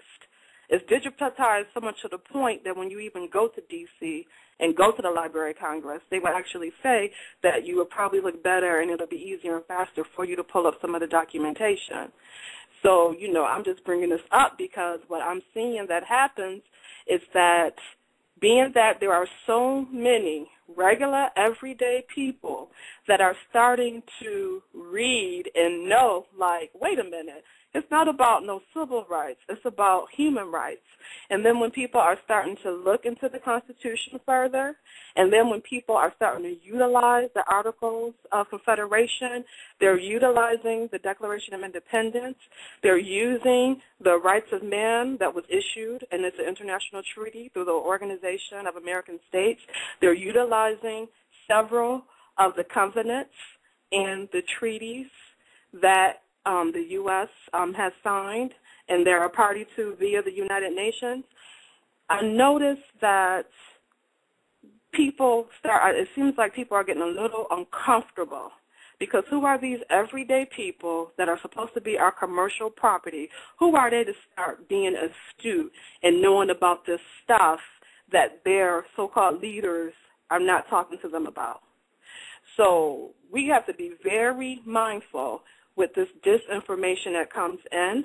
I don't know if it's on purpose or I don't know if it's just something just like out of ignorance. I'm not sure where it's coming from, but I just do want to heavily recommend that people just read, do their study, and they'll be able to come to their own conclusions. And then as far as people banding together to do something, because I think there was a reference made into a nationality, right? When it comes to declaring and proclaiming who you are, you have to do that. Nobody can do that for you. You cannot go into a group and have no knowledge of self and let somebody tell you who you are. People can provide you with keys and they can provide you with information, but with going into the knowledge of self, it really is a spiritual journey. I mean, it is like really you go in. You really do go in, and so many different doors start to open once you do that. So I agree that it is good for people to unite and move forward, but as far as when it comes to declaring and just declaring and proclaiming things if you don't have no knowledge of, this is what causes the situation of where you may have people who they will say, I'm this, I'm this, I'm this, but then you're like, okay, who was your grandmother? Who was your great-grandmother? Who was your great-great-grandfather? And then sometimes people can't even answer basic questions like that where the information is so prevalent and it's just readily available. So if you have a situation where nobody is really looking at the whole spiritual, like the essence of what this nationality is and what the ancestral pride is and looking at the genealogy and taking it seriously, then it'll be a situation where people are gravitating, following this group here, getting in this group here, filing all this paperwork, and then when anybody just sits them down and asks them some hardcore questions about who they are, they really can't answer it. So, I just want to say that, and we do have a caller that's holding.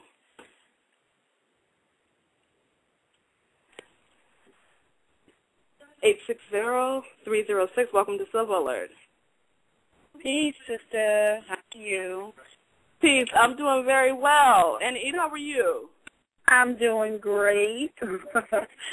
I don't want to pick up any time, but I did want to say one thing real quick to all those people who think that the Constitution is void or suspended or whatever you want to call it. January 6th, I believe it was, Obama was inaugurated. I believe he took an oath to support the Constitution. Is that not correct? That is correct. So if it's voided, why would he even do that? That's correct. So I just wanted to, throw that out there because, every public servant who is in a seat took an oath to uphold the Constitution. So if these same public servants are saying that they had some authority to void the Constitution, they just fired themselves. So we need to stop paying all these taxes that pay their salary because they just fired themselves. And as you said, people need to study before they take information and just run away with it. Now, I don't want to take up any more time. I just wanted to throw that out there because, January 6th was not very long ago. So if the Constitution was voided, then Obama shouldn't have taken an oath on January 6th to uphold the voided Constitution. Yeah, along with, in the states, because I know here in Georgia, there were clearly over 158 representatives and senators that took their oath, their oath of office.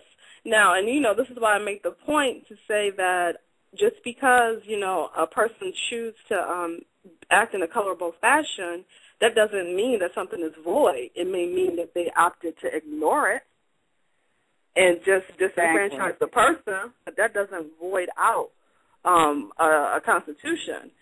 So, Anna Eid, it's just interesting to see. I don't know. It's just, and one thing I have to say that comes to my brain, it's interesting to see where people will say that over and over and over about the Constitution is void, the Constitution is void, but then they don't actually highlight cases where people are winning via enforcing the Constitution.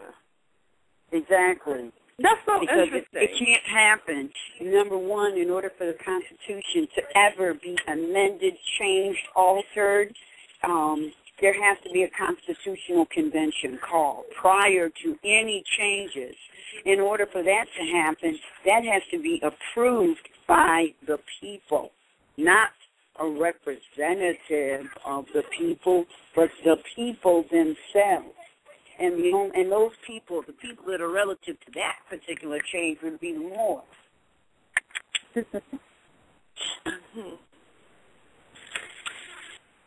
But all right, I thank you so much for coming on that. All right. Yes, it seems like that might have to be a whole nother show. Yes. Because people need to recognize that they are the authority, not the public servants. Right. So we'll talk later.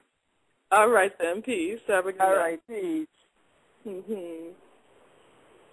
All right. I think we have one more caller here. Let's see. Caller 636.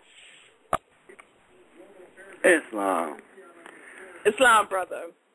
I queued back in, but Anna E.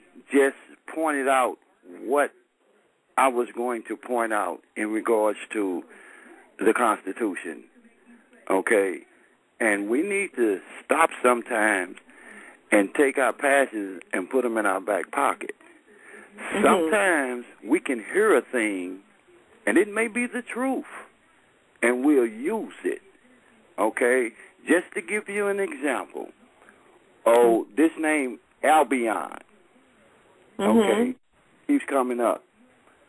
Now, if I was to ask, meaning no disrespect, the sister that used the name to show me Albius on the map,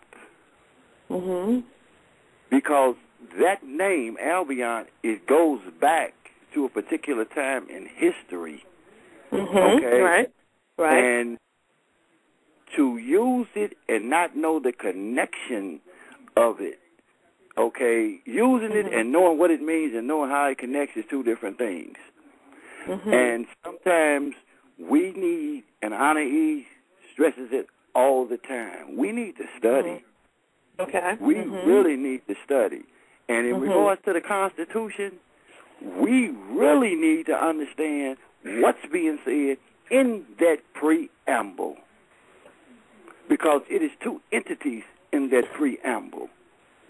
And we have been blinded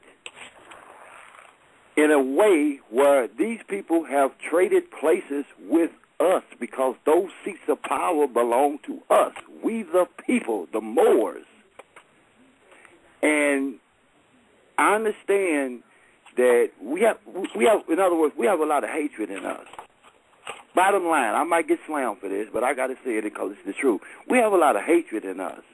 Mm-hmm. And we need to do, as Prophet Noble Ali told us, to learn how to love instead of hate. But we need to find out how to do that. Mm-hmm. Because a lot of things that we have been taught, if we reverse them, we'll come up with the truth. Mm-hmm. So I just wanted to, and Ali did it, but just look around. You had inaugural balls. You just had an election. Although they have usurped the Constitution, we always saying what they doing, but how come we ain't stepping up and taking our place in the affairs of men? Do we understand what that means? Or do we just want to keep saying things to be hip? Because it ain't about that. It's about a nation of people that have been enslaved in their own land. We talk about what they did, but when we going to start talking about what we do and don't do? With that, I say peace. Peace. And love. Thank you so much for sharing that. You welcome. And have a good night, brother. You do the same, my sister. Peace and love. All right. Peace and love.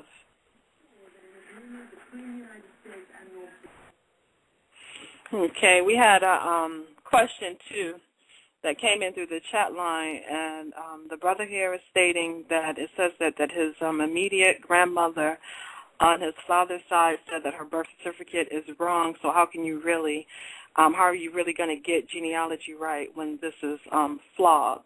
Then it says here that documentation sometimes is janky at record keeping.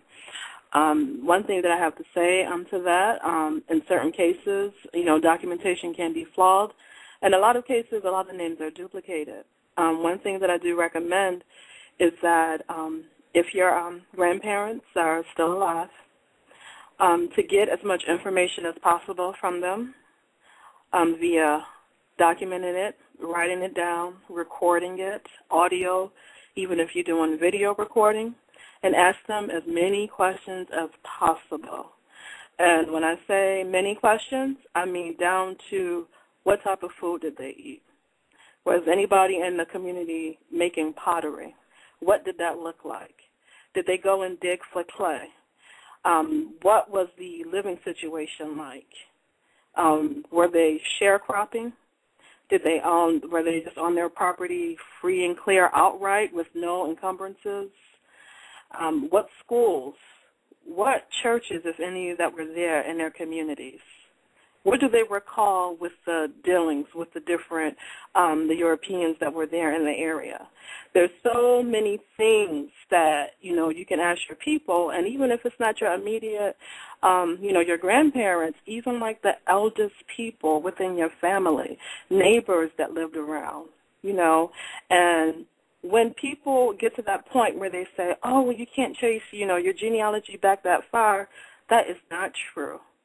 For us to think that the only way that you can trace your genealogy is through somebody's DNA testing, that is really a limited scope and a way of thinking, because when you go in and you start asking the people detailed questions, you will find that you will start triggering and conjuring up a lot of memories, because a lot of our elders are not used to people coming to them, especially their family coming to them to talk about those olden times.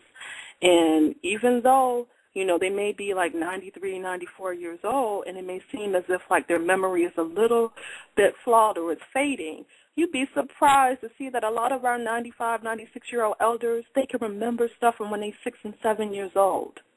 So when you're sitting, you're talking to your elders, that is your really first-hand proprietary insight into many things that you may not even find in somebody's book. But I'm just highlighting that about that genealogy component because, contrary to popular belief, the records are not they have not disappeared. They're not gone somewhere or vanished into thin air. And when you take a look at the time scope, and, you have to think about it, there's a reason why, and the Moorish literature where it's documenting and stating that, like, the key period for that enslavement was, if I'm not mistaken, what was 1779 to about 1865. I may be off, y'all, because it's not like I have, notes in front of my face, and I don't memorize specific details very good. I'm good at getting in tune with the concepts. So I'm just saying that, like, at that same period, from that, like, the 1779 to 1865, there are ancient census records. There are tons of court records. I'm surprised as to how many court records there are that actually go back before 1790. It's very interesting.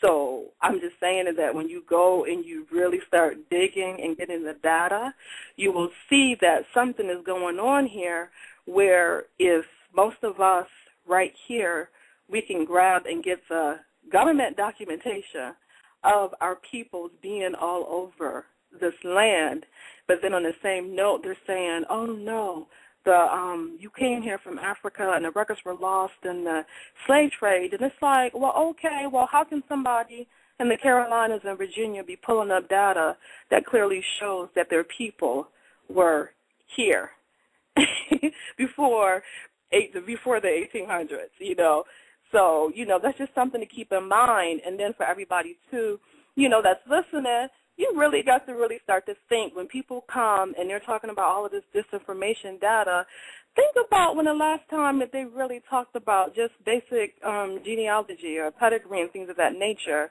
but then they want to get people to follow them and to do this and, and to just copy what they're doing or what they're saying. So, this is going back to what Prophet Noble Ali spoke about when he said, if I could just get you to start thinking for yourself, you will figure it out. And, and as you see, when Taj comes on, he really does a good job at bringing a lot of keys. Because if you notice, everyone that speaks and that teaches, they have their own style and their way of how they deliver information. Some may choose to give a little bit. Some may choose to elaborate and go in more. But, one thing that I do see is that when you do take heed, if you're sincere about your quest for truth, you will take little parcels and you will open up the floodgates just through digging, searching, and even through channeling. Because one thing that you will find, and I have to say I admire a lecture that I've seen Hakeem Bey do some time ago. And when I've seen a lecture, I'm like, okay, this brother, he's connected, because with seeking and searching for truth, it comes in various ways. Many people may think that the only way you could get truth is if you see it somewhere in a book. But that's more of a linear approach. When you are really seeking out the truth, it comes in various ways. One method is through seeing it and reading about it. And then what will happen is that it will happen again. Like you might read about this, I'm just saying, for instance, let's just take, I won't even make anything up. Let's just take the whole instance of the concept of Moor, right? So you're like, okay, they're saying that we're Moors, and we are not Negroes, we're not blacks, we're not Indians. So you can identify with that and then say, okay, I heard that, I agree with it, it resonates with me. But then if you're being sincere and you're going to look even deeper, you're going to be like, wait a minute, why are they talking about the Moors and the Virginia State Assembly in the 1600s? Then you'll look again and be like, well, why are they documenting and talking about Moors in the late 1700s and the New England area, Massachusetts to be exact? Then you're like, okay, then you start hearing about the Sundry Free Moors. Then you're looking, and the thing is that what happens is that after you pretty much get a couple of clues, it's like a magnet. Everything starts revealing itself. It'll come to a point where people that you haven't even met and ever seen ever in your life will just say things out of the blue in conversation.